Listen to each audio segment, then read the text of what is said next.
warahmatullahi wabarakatuh. Alhamdulillah, all praise to Allah subhanahu wa ta'ala for giving us another chance to be with Shaykh Abdul Aziz Fredericks for another amazing series on the greatest man that we ever known in our lives, is Prophet Muhammad sallallahu alaihi wasallam, peace be upon him. So Alhamdulillah, today Shaykh will continue in this series. I believe this is the 10th of his classes right now. But without further ado, let Shaykh to do the storytelling. أعوذ بالله من الشيطان الرجيم بسم الله الرحمن الرحيم الحمد لله رب العالمين والصلاة والسلام على رسول الله وعلى آله سبحانك لا علم لنا إلا ما علمتنا إنك أنت العليم الحكيم وصلى اللهم على سيدنا محمد وعلى آله وصحبه وسلم. So the last time I was here for the Seerah class, we talked about the Kaaba, which happened when the Prophet sallallahu alaihi wasallam was about 30, and this is one of the things that led up to the prophethood.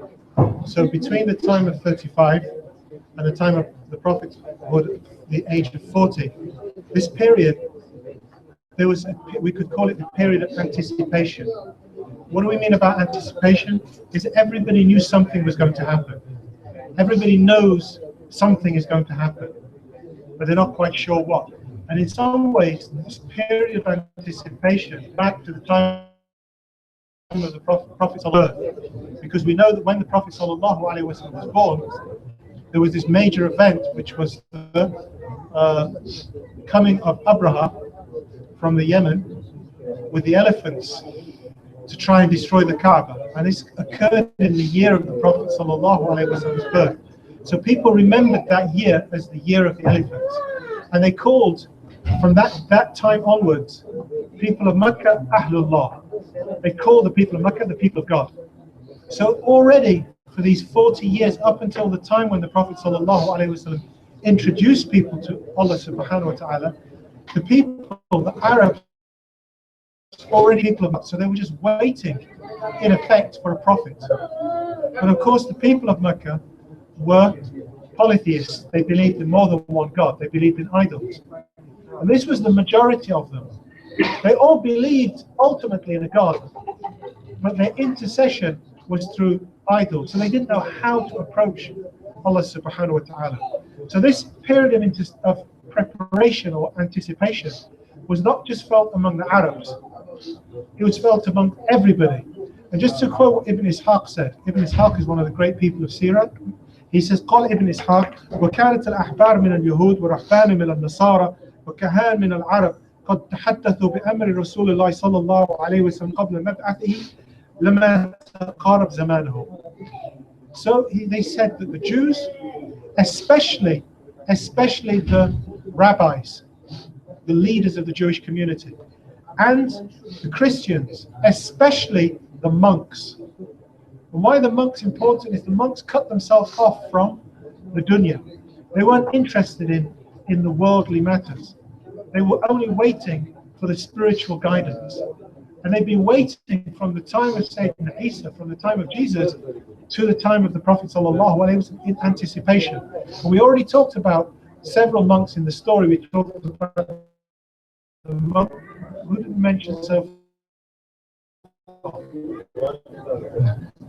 We mentioned at least.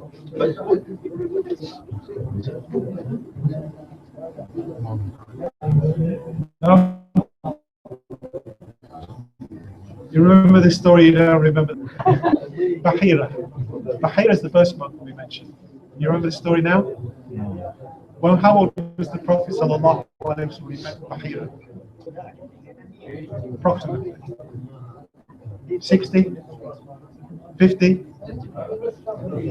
Oh, Bahira was when he was a young boy, because he met Bahira when he was with his uncle Abu Talib, and he was a young boy, and the Prophet sallallahu alaihi wasallam was inspected by this monk, and then the monk told his uncle, take him away and look after, protect him. The monk that you're talking about when he was older was his second journey to the Sham. So the monks, they were already in anticipation. What about the people of Mecca? Did we ever mention anybody in Makkah who was in anticipation of the Prophet ﷺ? Were there any Christians? Were there any Jews? Was there anybody who believed in only one God? Or did they all believe in idols?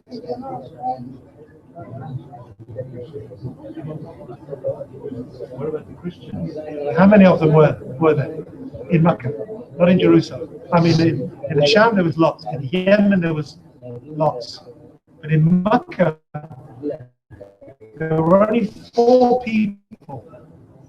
There were only 4 who believed in one God. At the time of that, there were only 4. And these were included Waraqah, Khadija's cousin, who was an old man who by the time the Prophet ﷺ received revelation, had gone blind. But there was another one, I'm not sure if his name was Zayd ibn Amr. Okay? Zayd ibn Amr ibn Al-Qam. So Zayd ibn Amr is important because these 4 got together. These 4 of them got together and they said, we don't really follow all of this idol worshipping. We're not into this sort of stuff. We know there's only one God and we're waiting for something. But how are we going to find out about this God? So fortunately, they could read. 3 of them could read. Amongst them was Waraqah, who became Christian. Ubaydullah bin Jahsh also became Christian, and the 4th one also became Christian. He went to Syria. But Zayd ibn Amr is very important because he didn't become Christian, he didn't become Jew, he just stayed Zayd ibn Amr. But Zayd ibn Amr was a really special man, and he had a certain kind of akhlaq which was unique. And we don't see this kind of person, Zayd ibn Amr, until very, very rarely. And he actually reminds me of an Englishman who lived in England during the late 19th century, a man called Abdullah Quilliam. Anyone heard of Abdullah Quilliam? We'll come to Abdullah Quilliam later. But Zayd ibn Amr, he never believed in idols. He used to stand on the Mount Safa and he used to tell people not to steal, not to bury their girl children, their daughters. Because we know that they used to bury their daughters. He used to tell them not to lie. And he told them never to slaughter meat to the idols. And he never used to eat meat except that he killed himself. And when he used to hear of the girls being killed, what did he used to do? He used to go to the people when they've had a baby, and if they were happy and celebrating, then he left them. Why were they celebrating? It was a boy. And if they're all sad and crying, then he'll go and he'll give condolences. And he'll say to them, do you want me to take your baby away from them? Do you want me to look after him? Oh. And of course, they're going to bury the child anyway, many of them. So Zayd ibn Amr used to take the children and look after them. And he used to look after all of these girls until they were adults, until they were old enough to get married. And then he would go back to the family and he'll say, would you like your daughter back now? The first thing he would do, would you like your daughter back now? Because of course now they can get married. And if they can get married, that means they can bring a man into the house. Once they've got a man in the house, maybe that man can be strong and he can help the family. So now they're not so worried about her being a girl anymore because there's still some financial gain to be made. And if they still didn't want her, then he would marry them off to somebody and look after them himself. So Zayd ibn Amr used to do this. Another thing that Zayd ibn Amr used to do, he used to go to the Kaaba and he used to stand and he used to say, all of you people are on the wrong path, except me. I'm the only one who believes in the way of Ibrahim. You all say you follow the way of Ibrahim, but I'm the only one that follows him. Why? Because he didn't believe in idols. Then he used to go to the Kaaba and he used to fall down into sajda. And he used to make sajda to Allah subhanahu wa ta'ala. He used to make dua. He used to say, Ya Allah, I don't know who you are. I don't know who you are. I don't know how to worship you. Show me the way. So for years he was waiting and waiting and waiting. And he didn't want to become Christian like Waraqah. He didn't want to become Christian like Ubaydullah. He just wanted to worship like the Prophet Ibrahim, but he just didn't know how. So he was waiting for this prophet. And then he saw all the signs were coming. He heard people talking. There were many signs that the Prophet ﷺ was about to arrive. So he decided he's going to go to the seat of prophethood. Where all the prophets live. وَبَارَكْنَا حَوْلَهُ. We put barakah all around it. What's it talking about? Jerusalem. Jerusalem is the place of the prophets. Most of the prophets went to Jerusalem. Who said Ibrahim is buried. So he decided to go to Jerusalem. And on the way to Jerusalem, he went and he met Christians on the way. And he went to one of these monks. And he talked about what his quest was. He wants to follow the way of Sayyidina Ibrahim. And they said, so why are you coming to Jerusalem? You've come from Mecca, which is where the Prophet is going to be sent. You've left the place where the Prophet is coming to come to us. Go back. Fool. Unfortunately, before he left, his son's name was Sa'id bin Zayd. Sa'id bin Zayd is an important person later in the story because he's one of the Ashr al-Mubashirin bil Jannah. One of the 10 that were promised the Jannah was Sayyidina Sa'id. So Sayyidina Sa'id bin Zayd was a youngish boy, and his father said to him, look, I'm going. If you meet the Prophet, whoever he is, if you meet him, tell him that your father believed in him. Tell him Zayd ibn Amr believed in him. Ask him to count him as one of his nation. So he went, he did his journey to Syria, and he started to head back. But before he got back to Mecca, he was killed, he was murdered on the way back. So he met the Prophet ﷺ, but he didn't meet him after prophethood. So, do we count him as a companion or not? Do you remember the definition of a companion? A companion, Sahabi, is somebody who met the Prophet ﷺ, who saw the Prophet, or who was in a position to see him if he was blind, who saw the Prophet and believed in him and died believing in him. So, what do you tell me about Zayd ibn Amr? Companion or not? I think so. He saw the Prophet ﷺ. He believed in him, but he didn't believe in him while he was a prophet. So some people say technically he's not a Sahabi. However, Ibn Hajar is one of the great men who collected what we call Kitab al-Rijal, Book of Men. And he listed all of the Sahaba and included Zayd ibn Amr as one of them. And the reason why was because when the son of Zayd, Sa'id ibn Zayd, saw the Prophet ﷺ, he remembered the story. And he went to the Prophet ﷺ, and the Prophet ﷺ sat and he smiled. You have a message for me. So you have a message for me. And of course, was a bit embarrassed because he should have told him first. You know, if I come to you and I say, you know what I want before I even ask for it, it's kind of a bit embarrassing. So he said to him, so you have a message for me? And said, the Sayyid looks down and says, yes. So tell me what it is that you want to tell me. Tell me the message. So tell me what the message is. And all the people are waiting for this message. And he says, he told me to tell you that if he doesn't see you, tell you that he believed in you. And please count him as one of your nation. And the Prophet ﷺ smiled.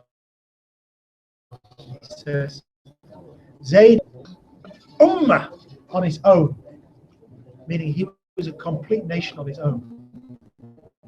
Say he's a special case. He's a nation on his own. We have the Sahaba, and we have Zayd. And others, go for it.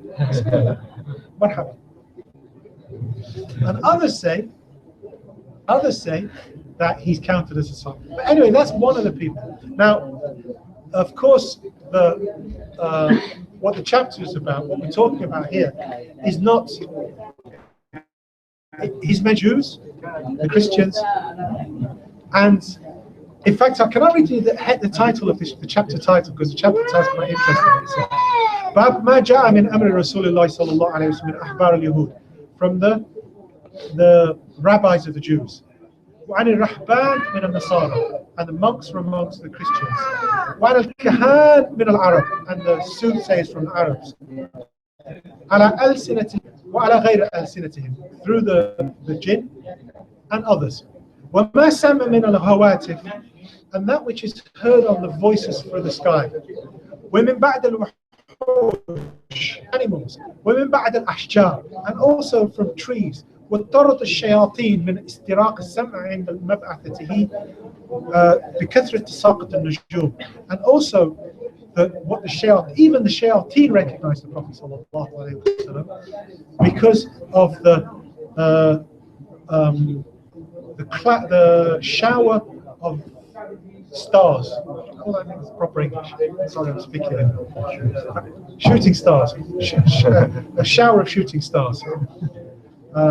وما وجد من ذكره صلى الله عليه وسلم مكتوب من النبات والأحجار وغيرهما, and that which was found written on the trees and the plants. Okay, so let's just start with the Jews, because this is like the Jewish rabbinical tradition. Now, first of all, the Jews actually played a major part in converting the Muslims, because they already started to talk about the Prophet ﷺ for years before he arrived. And there's one of the companions, Asim ibn Amr ibn Qatada. So he's one of the companions, and he was one of the people of Yathrib, people of Al-Madinah. And his particular tribe used to fight against Bani Qurayza, Bani Najjar, Bani Nadir. These are two big Jewish tribes, and Bani Qurayza in particular were very powerful. What they used to do is they specialized in selling armory, weapons basically. They were weapon traders, and they used to sell weapons. They used to sell money. They were basically just dealers in anything. So they were really very powerful people. Arabs used to hate them because they came to Yathrib, they settled in Yathrib, and they controlled everything. So every once in a while there was sporadic fighting between the tribes of Yathrib and around the Arabs around the north of that part of the world, and the Jews. And they used to say, so this Amr ibn Qatada used to say, we used to fight them sporadically. He used to say, Kunna ahl shirk, ashab awthan. We used to worship idols. We used to worship gods. وكان أهل الكتاب عندهم علم ليس لنا. And he used to say, but the Jews, they used to know loads of stuff. They used to know all kinds of things that we didn't know, about technology, about religion, about history. They used to know languages. They used to be able to speak perfect Arabic, perfect Hebrew, perfect Roman, perfect Turkish, perfect Habashi. They used to be really good in languages, good in trade. So they used to have lots and lots of knowledge. وكانت لا تزال بيننا وبينهم الشرور. He says we used to have this real animosity between us. فإذا نلنا منهم بعد ما يكرهون قالوا لنا. But whenever we used to start to win in the battles, if we started to get the upper hand, they used to say, قد تقارب زمان النبي. They used to say, don't worry, we're going to get you back because the Prophet is coming. The Prophet's coming. And of course, these Arabs have no idea what they're talking about. So every time they used to start to say, don't worry, we're going to get our own back because the Prophet is coming. So you say, تقارب زمان النبي. يبعث الآن يقتلكم قتل عاد وإرم. He says, and you're going to be all killed. Every single one of you are going to be slaughtered like the people of Ad and the people of Iram. And of course, they knew what Ad and Iram were because Ad and Iram were well known in the Arab tradition. So these Arabs used to think, who's this prophet? So in some ways, when the Prophet ﷺ came to Al-Madinah, they already knew about him because the Jews had already spoken about him. And that's why when the Prophet ﷺ came, and this particular person, Asim ibn Amr, they came and they immediately believed in the Prophet ﷺ. And then the Prophet ﷺ invited them and he asked them, so how did you know? He smiled, he says, it was them. It was them. Bani Qurayza, Bani Nadir. The Jews, they were the ones. And then Allah subhanahu wa ta'ala sent down a verse. He says, لَمَّا جَاءَهُمْ كِتَابٌ مِّنْ عِنْدِ اللَّهِ مُصَدِّقٌ لِمَا مَعَهُمْ. He says that when the book came down to the Jews, مُصَدِّقًا لِمَا مَعَهُمْ, confirming what they already knew. كَانَ مِنْ قَبْلِ, before, what were they like? كَانَ مِنْ قَبْلِ يَسْتَفْتِحُونَ كُلَّ عَلَى الَّذِينَ كَفَرُوا. That what they used to say was, God's on our side, God's going to kill you. They used to call God's name against the Arabs.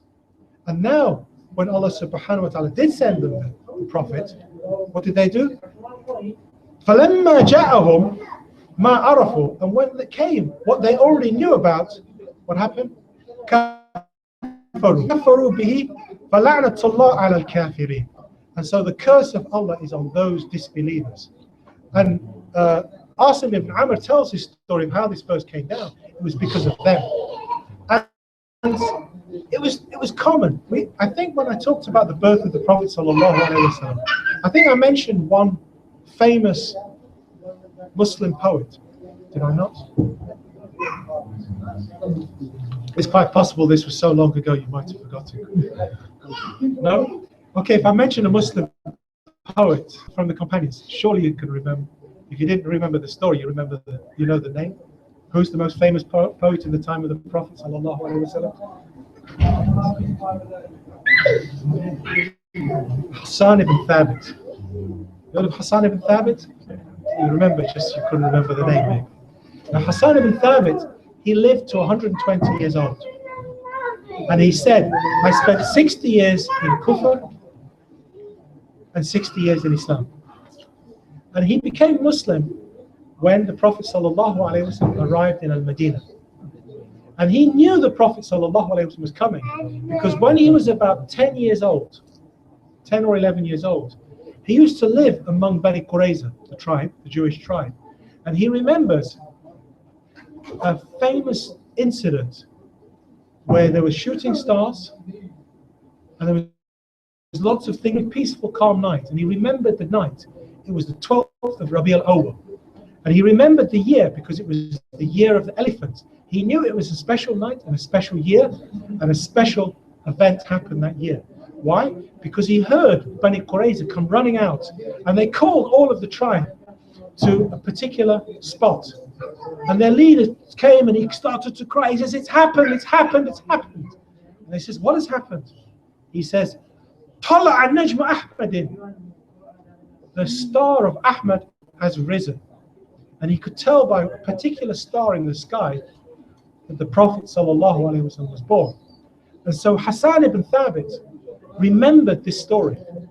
And he remembered that particular day, and he remembered Ahmad being the one who was coming. And of course, Ahmad is the active participle of Muhammad, which is passive. So he was Ahmad until he became Muhammad. And what most people, if you look at the Quran, whenever it refers to the Prophet ﷺ being sent, before he was sent, it refers to Ahmad. And after he's sent, he's referred to as Muhammad. So he read, Muhammad is a prophet, born in the year of the elephant, on the 12th of Rabi al-Awwal. And then he embraced Islam. So the Jews had this special role in calling people in Medina to the Prophet ﷺ. And there was one last story I'm going to tell about how this happened. There was a time, there's a companion, his name is Salma ibn Salama. Salma and And Salman ibn Salam is one that fights at the Battle of Badr. So he's going to go on to fight at the Battle of Badr. So he's an important person. And he remembers an incident where there was a big argument between a Jewish rabbi and the general polytheists, people that are worshipping idols. You know, he came and this rabbi was walking through the street and telling people, you should believe in God and there's only one God, and telling them, La ilaha illallah. And he's telling them about the haqq, he's telling them about the fire. If you don't behave well, you're going to go to Jahannam. And if you do good, Allah will reward you with going to the Jannah. Don't steal. And these people are getting fed up with him. Just shut up. No, don't come and talk to us about all of this God stuff. We've got enough gods. We don't need your God. And anyway, what's all these folk stories you're talking about? This big garden in the sky. What kind of rubbish is this? Are you telling me there's going to be a garden and we're going to get everything that we want? What kind of story is this? What's this fire? We know everything about fire. We make fire. We put sticks together. We're desert Arabs. We know about fire. Don't come and talk to me about fire. We're not scared of the fire. And then he says, but the fire that you talk is just a tiny. The fire, the fire of the hell is much hotter. And then he says, okay, so what's your proof of all this story? How do we know? And he said, I'll tell you. The proof is the prophet is going to come from your own people. It's going to come from your people, from your city. And he points to Mecca. From the place of the idols is going to come a prophet. And he's going to teach you all the things that I've said are true. And then they laughed. And they said, yeah, so when's this going to happen? Tell me when this is going to happen. And he turns around and he looks and he sees this boy. And he says, you see this boy? You see this boy? He is not going to die before he sees the prophet. Do you see him? And Salman ibn Salam, oh. So he's shocked because the Jew is shouting about this guy. So what happens then? The Prophet ﷺ comes, and Salman ibn Salam sees him. And then he turns around and everybody remembers, oh yeah, that boy. Do you remember that story? Do you remember that story? And everyone starts to, yeah, so this is the Prophet. And that's why this verse is so important. The Jews, they denied it. But the Arabs accepted it. And this is interesting because when the message comes, the Arabs, they love the Prophet ﷺ, whether they believe in him or not. But the Jews, they love the message, but they hate the Prophet. This is the difference.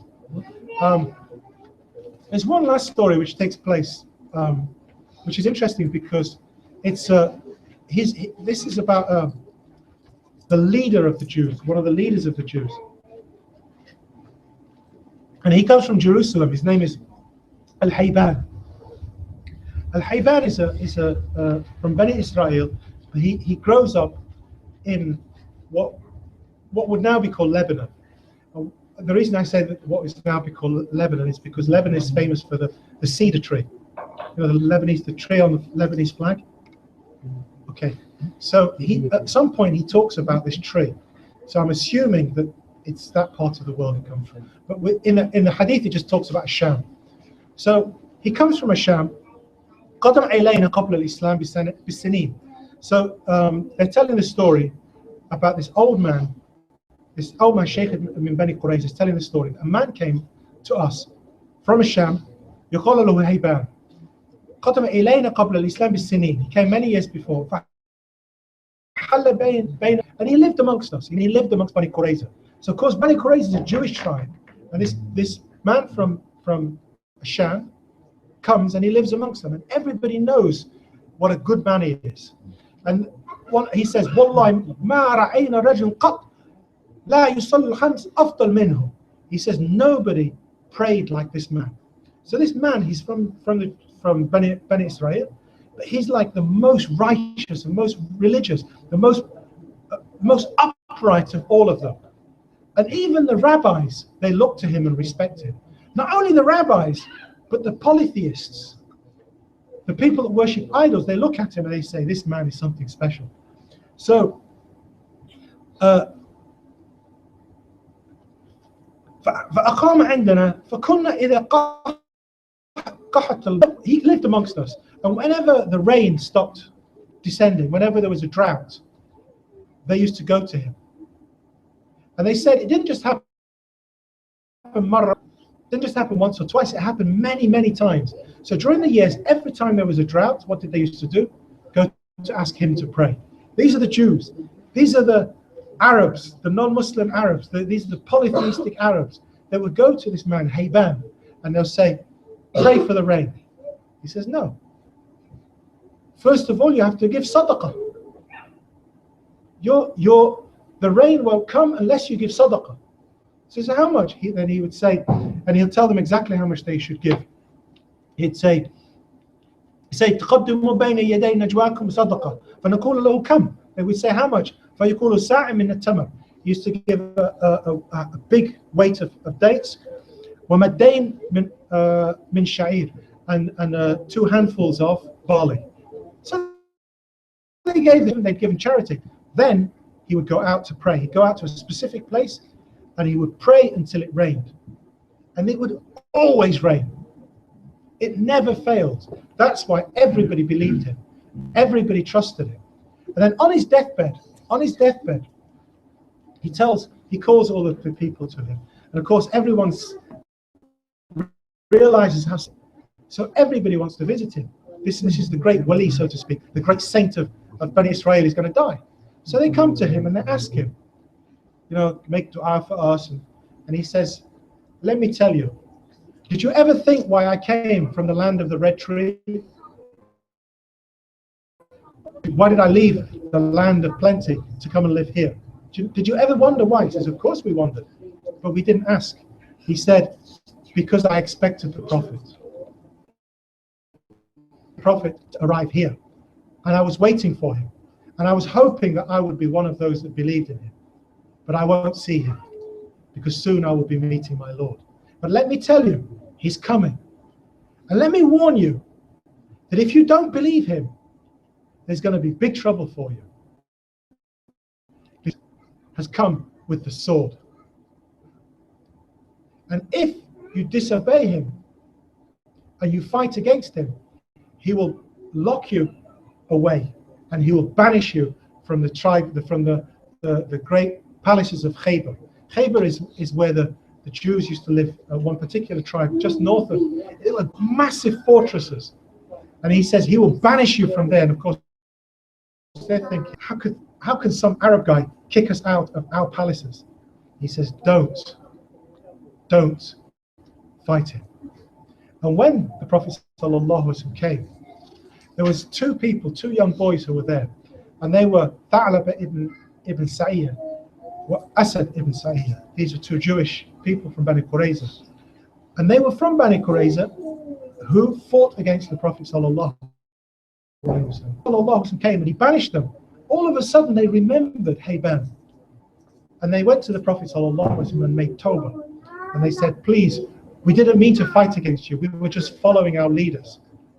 But we were told, and then he tells the Prophet ﷺ the story, and he says, please accept us. And they embraced Islam at the Battle of Bani Qurayza. So we can see that the Jewish tribes were already ready for the Prophet ﷺ. That some of the Arabs, amongst them was the likes of Sayyidina Zayd ibn Amr, and others. There was one, the Arabs some Arabs were already there. Already ready, so to speak, anticipating. And there was one who was not from Mecca. He was near to Yathrib, near to Medina, and he decided that he was going to go out in the desert because he, he's spiritual, so he just wanted to go out in the desert, get in touch with the roots. You know how we talked about the desert Arabs. So he goes off into the desert, and he does what all the Arabs do. The desert Arabs of that time, they go and look for four stones. Why would they look for 4 stones? 3 of them for istinja, and 1 of them to worship. And so he gets these stones and he puts them there and he's deciding, which one am I going to worship? And which one should I use for istinja? And then he realizes how stupid he is. And he's looking at these stones and he's thinking, what kind of religion have I got? What kind of religion is this where we worship stones? And I'm deciding which one I'm going to worship and which one I'm going to clean my... And at this point, he sees a light, a tent, a camp. And he thinks, let me just go over and just see who's over in that, because that's another tradition of the Arabs. You go, if you see people, you go and greet them. So he goes up, and it's a Christian, and it's a Christian monk. And he comes, and the monk sees him. He says, "You're one of these people that worship idols, aren't you? You're an Ashab al-Awthan, aren't you?" He says, "No, I'm not. I used to be, but I'm not anymore."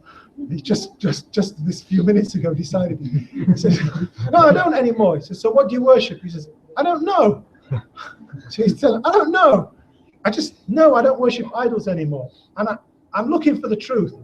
Do you know what the truth is?" "I know what the truth is. The Prophet is the truth. And he's coming any day now. Any day now he will be arriving. So go and look for him." So he says, but he is going to come to the city, go to Makkah and find him. So he goes back to home, sorts his family out and says, "Look, I've got a job to do. I don't worship idols anymore. I had this spiritual experience in the desert. And I'm going to go find the Prophet. And I think he's in Makkah." And he says, "There's no Prophet in Makkah. Where are you going to find a Prophet in Makkah? Prophet in Makkah died hundreds of thousands of years ago. Ibrahim and Ismail, they're gone a long time ago. There's no prophet in Makkah." He says, "No, I'm sure there's a prophet in Makkah. I'm going to go find him." Says, "Okay, good luck to you." So he gets to Makkah and he starts asking people, "So where's the prophet? Who's this prophet guy?" I was thinking, there's no prophet here. Until eventually people think he's a bit mad. Until eventually somebody comes and he says, "Actually, there is a prophet. You have to go to a house between Safa and Marwa. There's a small house, and if you go there late at night, just wait at the house, and you'll find some people. They'll gather there. There, of course, this house is Dar al-Arqam. And he goes to Dar al-Arqam, and the Prophet ﷺ welcomes him in, and he says, "Ahlan, ahlan, tell us your story. Tell us your story." And he says, "Well, I don't really want to tell you my story," because of course he's a bit embarrassed. He says, "No, please, we want to know your story." And eventually he tells the story about how he went into the desert. And he did this. And then so the Prophet ﷺ tells him, "Good, go back to your tribe and wait until I arrive." So he sends him back. So this anticipation is already there. And inshallah, next time around we'll talk about the anticipation a bit further with the way of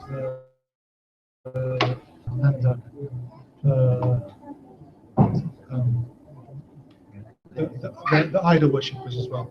Sallallahu alaihi wasallam. Right, any questions?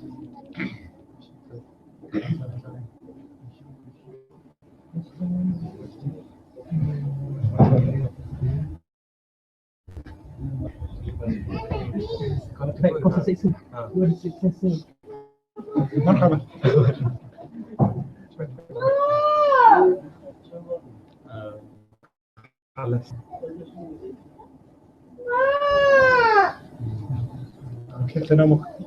I have one. We have today the solar eclipse. So, can you tell us a bit of a story of what the Prophet did about the related hadith during the solar eclipse? Okay, there's a number of hadith about the Prophet ﷺ and the solar eclipse. In short, that the Prophet ﷺ, there was at the death of his child. People thought the death took a big solar eclipse, and people said that the eclipse was because of the death of the son of the Prophet ﷺ. And the Prophet ﷺ says that the sun and the moon are ayat of Allah. They are signs of Allah, and they don't eclipse for the death of anyone, nor the life of anybody. He says, so that's what the hadith. Then there's a number of hadith about how the Prophet ﷺ prayed. And it says he prayed with, there's a number of hadith. First rak'ah, Surah Al-Baqarah. The second, Al Imran. The third, Surah Al-Nisa. And then the fourth, Al-Ma'idah. So you can see this quite long. The hadith mention how he prayed with 2 rukus in each of the rak'ah. So he actually only did 2 rak'ah, but 4 recitations. So, and then Imam al-Nawawi in his Kitab al-Adhkar, he mentions at the beginning of the chapter that this is a time where you should reflect and that you should do istighfar, you should do tasbih, and you should give sadaqah during the time of the eclipse. And after the eclipse, the Prophet ﷺ gave a short khutbah about the signs of Allah subhanahu wa ta'ala. So this is from the Sunnah. So the scholars say that it's Sunnah to pray, it's Sunnah to pray in Jama'ah, and if you can't pray in Jama'ah, then you should pray individually, but the preference is to pray in Jama'ah.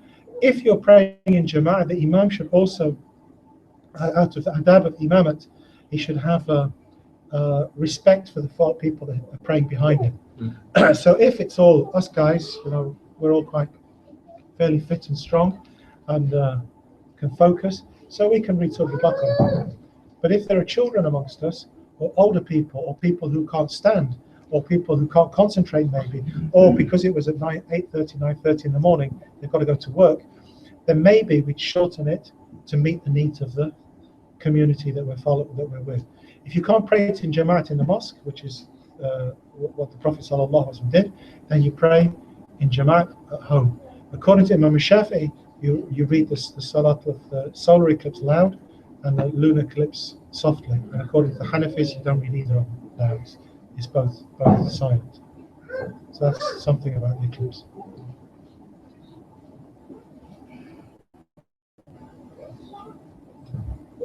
Okay, so no more questions then. Subhanakallah wa bihamdika ashhadu an la ilaha illa anta astaghfiruka wa atubu ilayk.